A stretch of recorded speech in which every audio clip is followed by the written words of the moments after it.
There are many ways to make your fortune in Morrowind. From guild wars to clam digger, you can find loot scattered everywhere.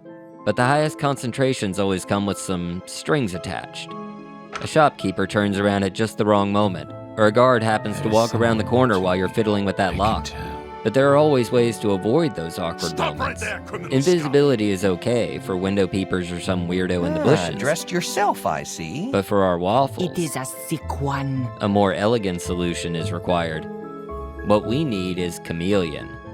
This effect renders you invisible to a certain degree, but doesn't break when opening doors or helping your local shopkeeper clean up.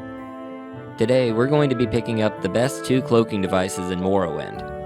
They may look a little bit different in your game, as I'm using the unique Finery Replacer mod, link in the description. First is the Amulet of Shadows, with 80% Chameleon for 60 seconds. Second, we have the Ring of Surroundings, with Chameleon 20 to 30% for 30 seconds. Then we'll go out in the field and see how they work. The amulet can be found to the northwest of Nissus. It's a little bit of a hike, but it's in a fairly secluded place, so I'll show you the way. I'll speed up the process and call out directions as we pass by. Head west out of Nissus along the main road. We're going to pass by 3 different road signs, going straight each time. A lot of the paths are easy to miss, dropping down or going through some foliage, but it really is a pleasant area to travel through at least. After the 3rd road sign, you should pass Geneth on the right. Past here, the road will fork. We want to go to the right and over the hill. Out here, you'll see what seems to be a damsel in distress. Sinet Jeline seems to have dropped her ring in the pond. Remember, if you see a stranger on the side of the road in Morrowind, you have a 95% chance that they're trying to rip you off. Let's say you did fall for it and pick up the ring. What happens then, you might ask? Allow me to demonstrate.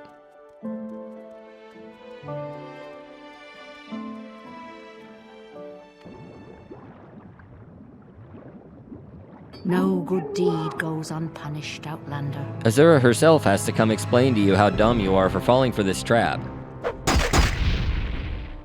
If we instead go up the hill a little bit, we'll just about see this cloaked archer standing behind a tree.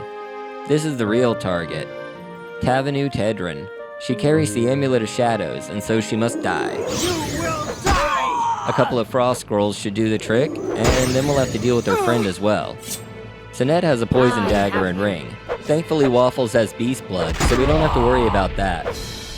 I am still going to have to heal up a bit here and there since I'm still level 1, but it's totally winnable. Sinet is taking longer than I thought to go down, granting her the title of Roadblock of the Day, but she'll eventually fall beneath the mighty paws of Waffles. When you're done, raid the corpses as you do, and pick up the greatest stealth tool in the whole game.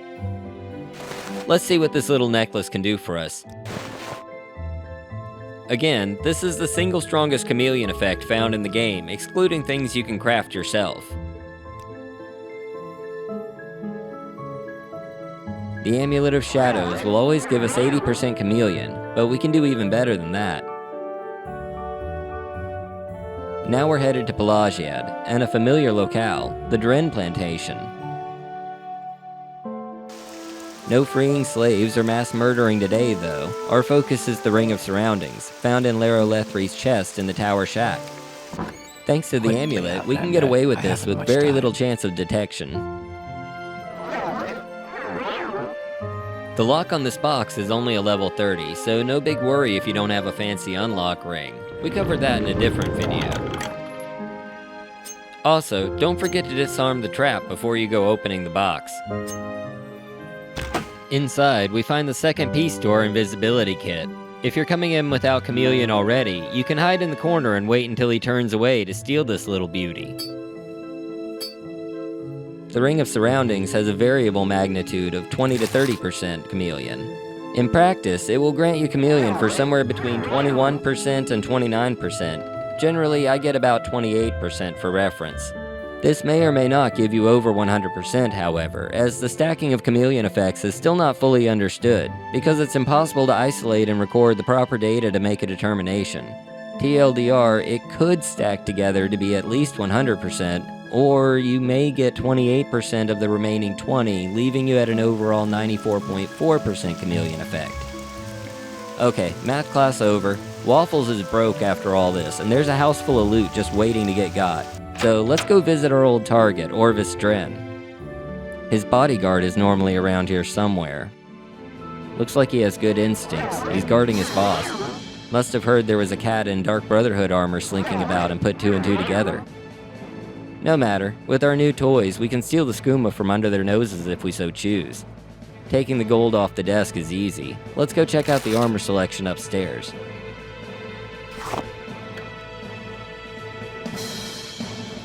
Excuse me guys, I know you can't see me, but I'm trying to work here. And that's 1 ebony cuirass stuffed in my pocket. I'd take the Daedric Greaves, but I can't carry that right now. Point is, we got away with no suspicion at all. Even picked up a sneak level for it. These things were all super easy to do at the start of the game. Get a probe and a journeyman pick, make sure you can deal with poison and fighting 2 low-level enemies at once, and you're in business. Go steal something nice for yourself as a reward for watching through to the end. I'd love to hear what kind of hijinks you get up to in Morrowind now. If you enjoyed this one, as always, hit the like button for me and consider subscribing for more. I've been GitShiver, and I'll see you in the next one. Later.